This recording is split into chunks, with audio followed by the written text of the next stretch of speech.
Bienvenue sur F1 TV pour ce débriefing du Grand Prix d'Inde. Évidemment, un Grand Prix pas comme les autres, mon cher Ziv, puisqu'il couronne pour la 4e fois quand même ce jeune champion du monde, Sébastien Vettel, qui nous a encore sorti une démonstration dont il a le secret.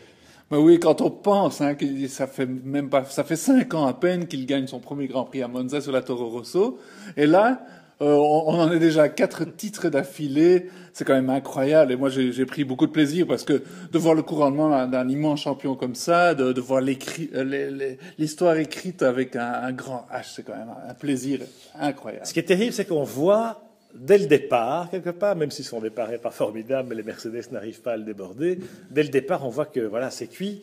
Même si Weber, qui rate son départ lui aussi quand même, est parti en pneu dur et a tenté une stratégie décalée, mais je dirais par défaut, parce qu'à la régulière, il n'a aucune chance. Donc il tente la qualif en pneu médium, comme d'autres, parce que c'est vrai qu'ici, c'était particulièrement jouable.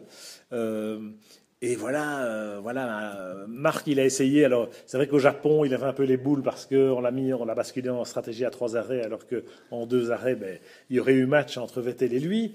Ici, il n'y avait pas match, quoi. C'était Vettel, sinon rien. Non, et c'est pour ça que je n'ai qu'un mot qui me vient à l'esprit, c'est il est impérial. C'est extraordinaire. C'est que on le sait, le départ est donné et ça se sent. S'il n'y a pas de problème mécanique, il va gagner.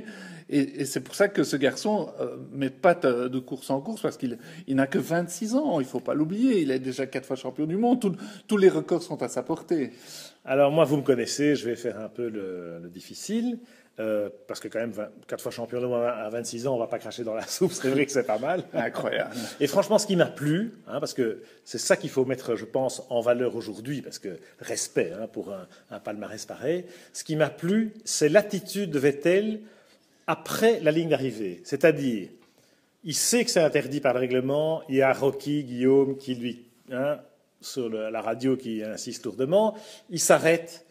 Il va grimper sur un grillage, balancer les gants par-dessus bord, moins bien que Mark Webber. Sauf que Mark Webber, il a balancé les gants, sauf qu'il ne s'était pas arrêté, comment dirais-je, spontanément. Ou c'était quand même Radio Red Bull qui lui dit il faut t'arrêter. Donc, il y a quand même la réussite aussi, la chance des champions. Et je crois que c'est la 4e fois qu'il y a une panne mécanique pour la Red Bull de Weber cette année-ci. Vettel, 0 défaut. Donc voilà, il faut un peu de réussite. Mais même si Weber gagne 4 Grands Prix et que Vettel abandonne 4 fois, on sait qu'il y a un champion du monde, c'est Vettel et c'est pas Weber. Donc chapeau à Sébastien. Et le fait qu'il s'arrête, qu'il aille faire ce petit ce geste symbolique de balancer ses gants dans la tribune, parce qu'on sait que ce Grand Prix est quand même un peu...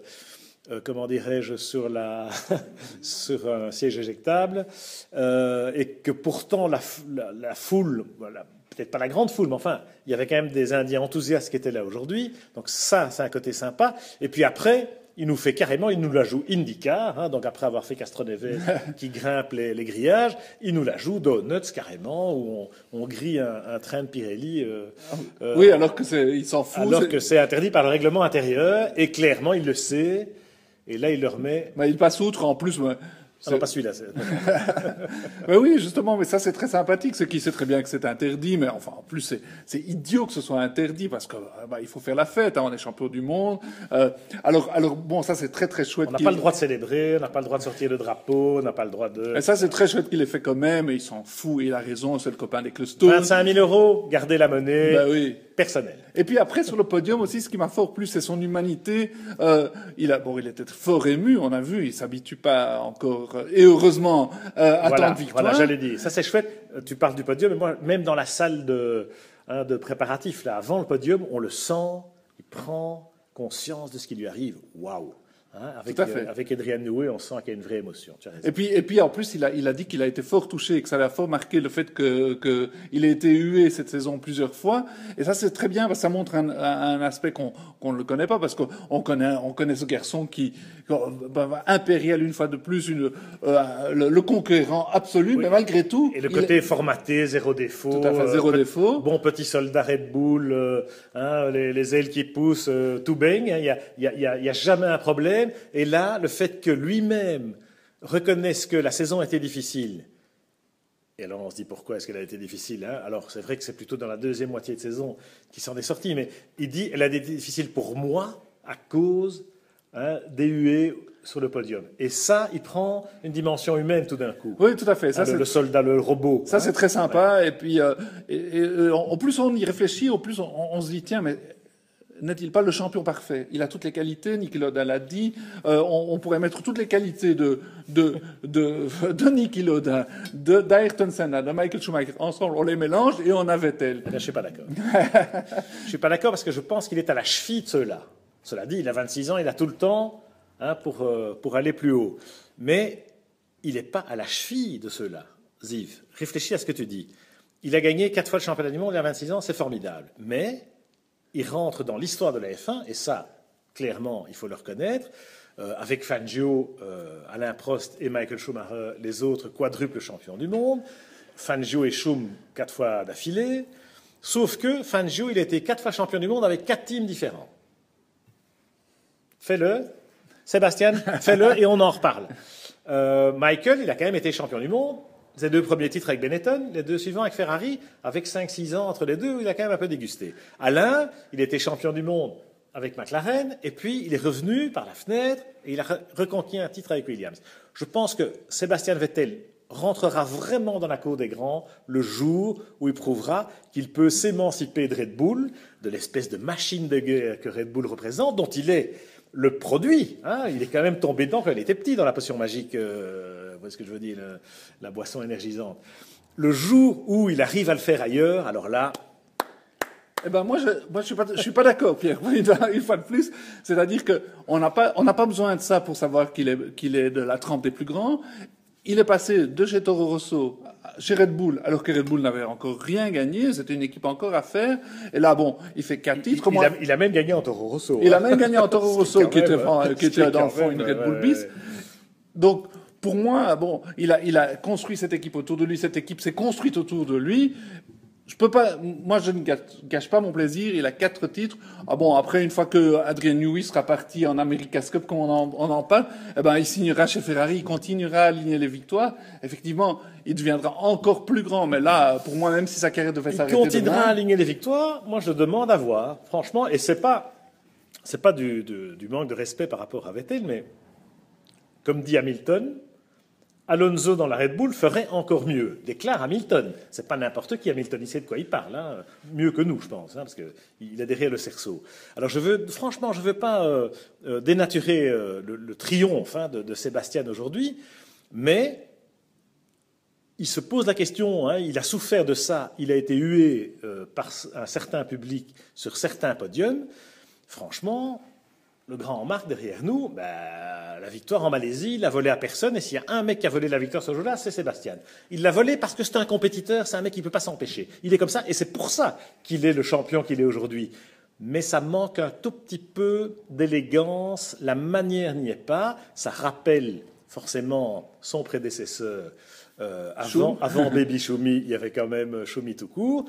Et je crains que pour l'instant, il souffre du même déficit de sympathie, et que son palmarès, parce que des titres comme ça, si Adrian Newey et sa bande maîtrisent le règlement 2014, on est parti pour...